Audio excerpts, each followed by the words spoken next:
बाक्सानि सालबारियाव खुंगा 17थि श्री श्री गणेश फुजा फालिदों। बाक्सा जिल्लानि सालबारि मुखुमानि बेन्दोंआव थानाय फालसिगुरि गणेश मन्दिराव 13 फेब्रुवारिनिफ्राय लानानै 19 फेब्रुवारिसिम 7 साननि मेहेरगोनां हाबाफारिजों 17थि श्री श्री गणेश फुजा फालिदों। दिनै गिबि साननि हाबाफारि बायदियै गाहाय दरखं गाहाय मन्दिरखौ बेखेवनानै होयो समाज सिबियारि नखल बर'आ। शिव मन्दिरखौ बेखेवनानै होयो समाज सिबियारि नवीन गयारिया। बेनि उनाव गं 13 गामिनि आफादगिरि नेतारिफोरा फिरफिला बिरहोनाय बायदि बायदि हाबाफारिया जानानै थाङो। बे समाव सालबारिनिफ्राय अनजय बसुमतारिनि एक्सक्लुसिभ खौरांनि गेजेरजों नायलांदिनि।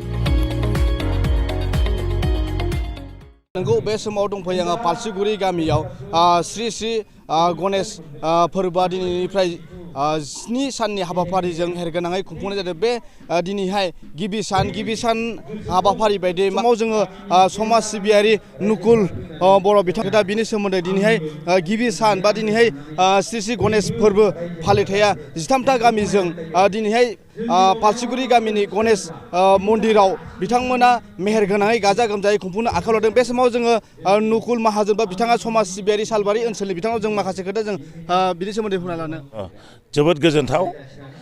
दिनै बिथांमोना 17 बोसोर फालिबाय आरो आं बेखौनो गोग्गानांगोन। दिनै 17 बोसोराव जाजेननायनिफ्रायनो सेनिफ्राय 17आव लागै बिथांमोना दिनै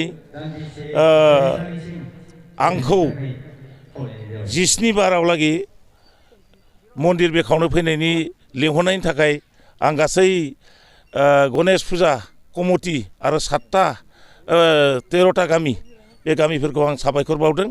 आरो लोगोसे बे गणेश फुजा फालिनायनि गेजेरजोंनो जाहाथे जोंनि गासैबो साननाय हनाया जाफुङो, जाहाथे जोंनि गथ' गथायफोरा लेखा गोरों जानो हायो आरो खेथि बाथिखौ जों जाहाथे मोजाङै दिखांना लाबोनो हायो आरो गासैबो जाहाथे जों खौसेयै थानो हायो, जोंनि न'खर दानायाव जाहाथे जों देहा सोलेरफोरखौ मोजाङै लाखिनो हायो। बेनि थाखाय आं आफा बोराइ बाथौनाव आर'ज गाबनाय थाबाय आरो भबिष्यत जाहाथे बे गणेश फुजाया मोजां खुंनायनि सायाव मोजाङै मोजां जाहाथे पद गोजों जेरै फिरफिलाया जेरै मोजाङै बिरबाय दं आरो दिनै आलारि बाथिफोरा मन्दिराव जेरैबायदि जोंबाय दं बेबायदिनो जाहाथे जोंबाय थायो। बेनि थाखाय आं बोराइ बाथौनियाव आर'ज गाबनाय थाबाय। थाबो माखासे खोथा फोरमायबाय जोङो मिथिना लागोन गणेश फोरबो कमिटिनि बिथां आफादगिरि बा बानजाय आफादनिफ्राय जों माखासे खोथा मिथिना लागोन। बिथांनावबो बेनि सोमोन्दै बा दिनैनि 7 साननि हाबाफारिजों बिथांमोना दिनैनिफ्राय गिबि सान बा दिनैनिफ्राय जागायबाय बिथांमोनाव बिनि सोमोन्दै जोङो माखासे खोथा मिथिना नोंथांमोना 7 साननि हाबाफारिजों श्री श्री गणेश फोरबोखौ बे फालसिगुरि फोथाराव खुंफुंनो आखायाव लादों। गिबियावनो बड'सा निउसनिसिम आंनिफ्राय रोजा रोजा साबायखर थाबाय। जों 13था गामिया जों खौसे जानानै दिनै जोङो जिहेथु माने फिरफिला बिरहोनाय मन्दिर बेखावनाय लांगोना बेखावनाय गासै हाबाफारियानो जोंहा जोबनानै थांबाय। दा जोङो फैयै जोंहा बेलासिनि 2:30 मोनसे गेवलां मेल दं। बे गेवलां मेलाव गासै 13टा गामिनि जिहेथु दुखु सुखु बेफोरखौ जों सावरायनाय जागोन आरो। ओरैनो मा हाबाफारि फुंनिफ्राय मा हाबाफारि लादोंमोन? फुंनिफ्राय जों हाबाफारिया जाहैबाय जोंनिया गिबियावनो माने लांगोना बेखावनाय आरो नैथियाव जोङो गाहाय मन्दिर बेखावनाय। जोंहा गाहाय मन्दिर बेखेवगिरि जों हांख्रायनानै लाबोनाय दंखायो आलासि बिथां नुकुल चन्द्र बर' सार। बिथाङा फैनानै जोंनि गाहाय मन्दिरखौ बेखेवनानै होलांबाय। मैदेरबो लाबोनाय नुदों। मैदेरा जोङो रेन्ज अफिसनिफ्राय लाबोदों। अलरेडि जोङो बे मैदेरखौ जोङो पारमिसन लेटार होनानै जों बे मैदेरखौ बिनानै लाबोदों आरो रेन्ज अफिसनिफ्राय। ओरैनो सोरबाफोर आलासि महरै बाहागो लाफैबावगोन नामा मोनाबिलि समाव? मोनाबिलि समाव जोंहा आलासि हिसाबै दं जोंनिनो ओनसोलनिनो दा जिथु माने UPPL सरकारनि जोंहा TLCC चेयारमेन आरो जोंहा फनितर तालुकदार जोंनि 41 नं भबानिपुर समस्तिनि MLA बिथां साराबो जोंनाव फैनायनि खोथा होदों। दा जोङो जिहेतु गेवलां मेलनि हाबाफारिया जोबनाय लोगो लोगोनो जोंहा दिनै मोनाबिलि हारिमु देंखो मोनाबिलि दं। बेयाव माखासे जोंहा सिंगार हांख्रायनानै लाबोनाय दं।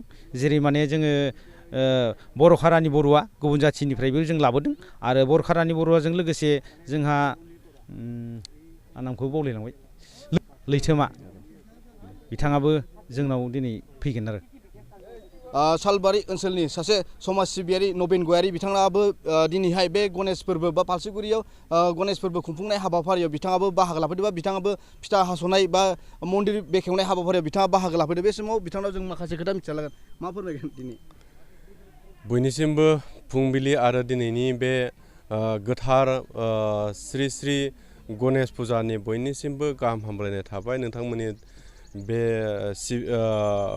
निउस मिडियानि गेजेरजों गासै गणेश फोथायारि बा मोजां मोनग्रा गासै रायजो राजानिसिम आं नोंथांमोननि बे चेनेलनि गेजेरजों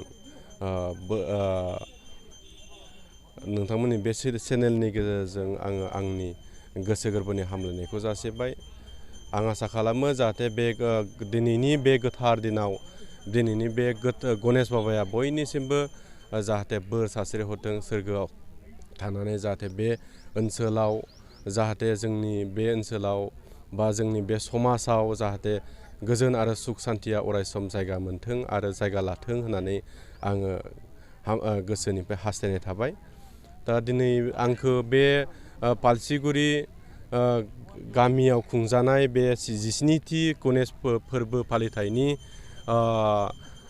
गाहाय शिब मन्दिर बेखेवनाय हाबाफारियाव आंखौ बिथांमोना दिनै फिथा हास'नो होबाय बिथांमोननिसिम आंनिफ्राय रोजा रोजा साबायखर थाबाय दिनै गं 13था गामिया बेयाव दिनै गोथार हाबाफारिखौ दिनै खुंफुंनो आखायाव लादों लोगो नांनानै खौसेयैनो एसे सिगांनो बे फ्लेगखौ दैखांबाय गावबागाव गामिनि मुङाव जि फ्लेग दंमोन बेखौ दैखांबाय जाहाथे बे फ्लेगा जेरै बिरदोङो जोंनि ओनसोलाव जाहाथे सुख सान्थिया फैयो आरो नंगौ बिथाङाबो माखासे खोथा फोरमायना होबाय बिथाङानो जाबाय सालबारि ओनसोलनि सासे समाज सिबियारि नबेन गयारि बिथाङा दिनैनिफ्राय लानानै बिथांमोना फाल्सिगुरि गणेश मन्दिराव 7 साननि हाबाफारिजों मेहेर गोनाङै गाजा गोमजायै खुंफुंनो थाखाय आखायाव लादों दिनैहाय गोबां हाबाफारि बिथांमोना लानाय जादों बे हाबाफारियाव आं बाहागो लाफैदों बे समाव दंफैयो सालबारिनिफ्राय अनजय बसुमतारिनि खौरां।